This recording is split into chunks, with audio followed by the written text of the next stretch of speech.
Welcome to the Human 5.0 Project, the podcast where we cut straight to the breakthroughs that matter, the show where science meets self-optimization. I'm your host, Ultimate Biohacker 10X, and here we break down the real research, real data, and real dosing behind modern biohacking, from compounds and peptides to techniques, devices, lifestyle strategies, and performance protocols.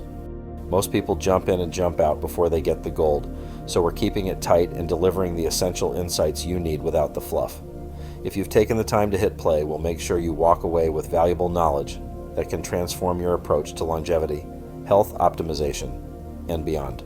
Hey there, loyalists, biohackers, and hairline defenders. It's Ultimate Biohacker 10X live from the Florida Peninsula. Sun's blasting 91 degrees, humidity's trying to melt my mic, and yet my scalp feels like a drought zone.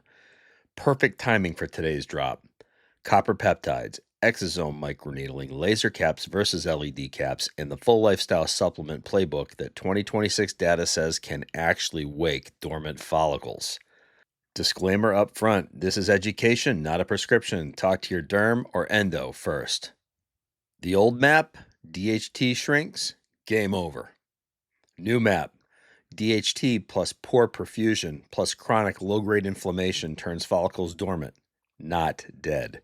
Reopen the blood supply, drop inflammation, cue angiogenesis, boom, telogen flips back to anagen.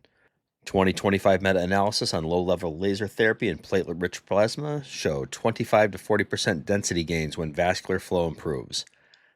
That's the hook. Everything below is a lever for blood flow. GHK and AHK, how we use them. GHK copper, 0.1% serum or 1 milligram per milliliter sub-Q, microneedling every 7 to 10 days.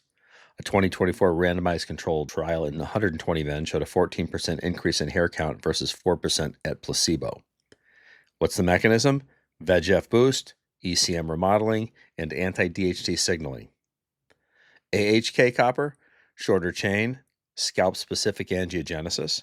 Same dose and route, you combo it with GHK and it gives a synergistic bump in small Japanese trials. Pro tip, don't slap it on the raw scalp. Microneedle, 0.5 to 1 millimeter first.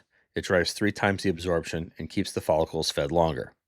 Now, obviously, if you don't have the ability to microneedle, something that's topical is better than nothing. Exosomes and microneedling, is it worth the hype? Short answer is yes, early but real.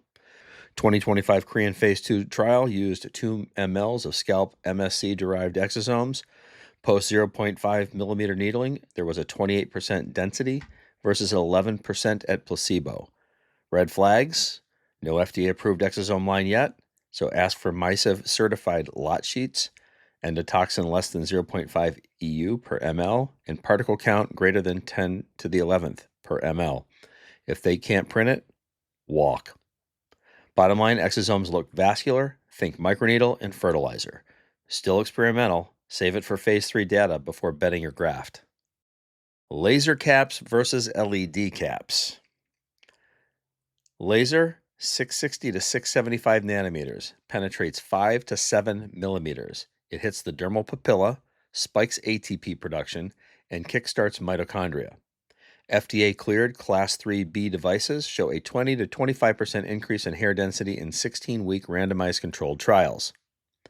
LED, in the red 630 to 650 nanometer range, only penetrates 1 to 2 millimeters. It's good for surface-level skin benefits, but weaker for deep follicle revival. The 2026 meta-analysis is clear. Lasers beat LEDs by about 2.8 times in boosting hair count. Hack, use a laser cap 3 times a week for about 15 minutes.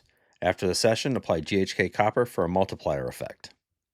Skip the LED unless you're also treating some scalp skin issues like rosacea. The twist I am calling out right now, and it's not complete BS, but it's heavily spun by the LED camp to flip the narrative of scatter versus focus.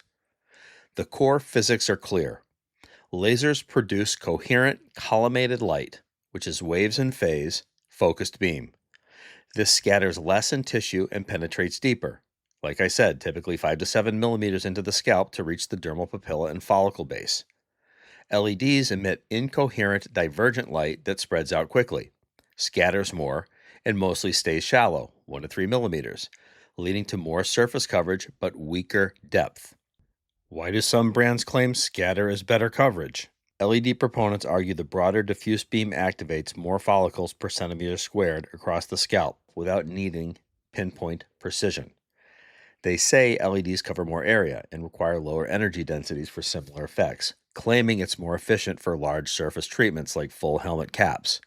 They downplay depth, saying scatter helps distribute light evenly, avoiding hotspots from lasers. But here's the reality check from 2025-2026 data. Penetration wins for hair regrowth. Follicles sit deeper, around 3 to 5 millimeters, so you need energy at the bulb level to boost ATP, VEGF for angiogenesis, and anagen phase. Lasers deliver that concentrated punch with minimal loss from scatter or reflection. LEDs scatter too much. Much of the light bounces off the scalp or dissipates superficially, so less reaches the target. Studies show LEDs reflect more and penetrate less effectively for follicles. Efficacy edge to lasers. Multiple metas in randomized controlled trials, for example, a 2025 Dermatologica Sinica Network meta and a 2021 to 2025 systematic review, show laser diodes outperform LEDs alone, with SMDs higher for pure lasers. Devices like Capillus, which is laser focused, rack up stronger density gains, 20 to 35% in trials, than pure LED setups. Head to head, there's no big 2026 metadata that declares LED superior. Most, Thermadome, Hair Max, etc., they conclude lasers penetrate deeper and are more effective for alopecia. Combos, laser and LED, sometimes edge the pure lasers, but pure LEDs lag. In short, yes, LEDs scatter for broader coverage, but that's a marketing pivot to hide the depth shortfall. For waking dormant follicles via vascular ATP stimulation, penetration is better than scatter, so lasers are the stronger play. If you're building a stack, go laser cap 3 times a week and layer on GHK copper microneedling for that blood flow boost we discussed. The scatter is better line is clever spin, but the science favors focused depth. I hope we put this one to bed. Lifestyle and supplement stack. Blood pressure and flow. Walk 10,000 steps a day. That's a 30% bump in scalp perfusion per a 2025 flow MRI study. Nitrates. 500 milligram beetroot powder, 30 minutes pre-walk. Nitric oxide dilates those dermal vessels like a charm. DHT tamers. Saw palmetto, 320 milligrams, or finasteride, 1 milligram a day. Both drop scalp DHT by about 60%. Topical caffeine, 0.2% shampoo, blocks androgen receptors, and it's a mild vasodilator. Anti-inflammatory, omega-3, 2 grams EPA, DHA, it will cut prostaglandin E2, and that shrinks follicles. Curcumin phytosome, 500 milligram BID, reduces scalp IL-6 and improves GHK efficacy. Nutrient locks. Iron, ferritin 50 to 70 nanograms per ml, works better in women than men. Vitamin D, 40 to 60 nanograms per ml. Low D doubles hair loss odds in metadata. Biotin only helps if you're deficient, otherwise it's a waste of your money. You want a 30-day protocol? Here it is. Morning, 2 grams of omega-3 and beetroot and D3 and iron and flow.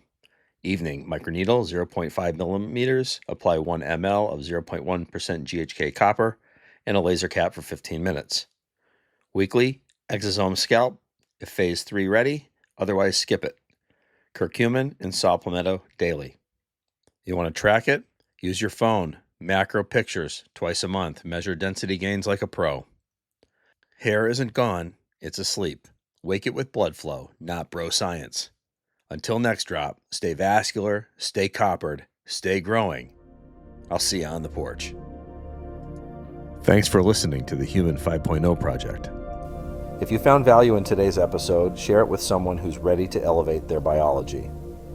Make sure to follow the show for weekly deep dives into peptides, protocols, devices, lifestyle strategies, and the science of high-performance longevity. Until next time, stay curious, stay optimized, and stay 10x.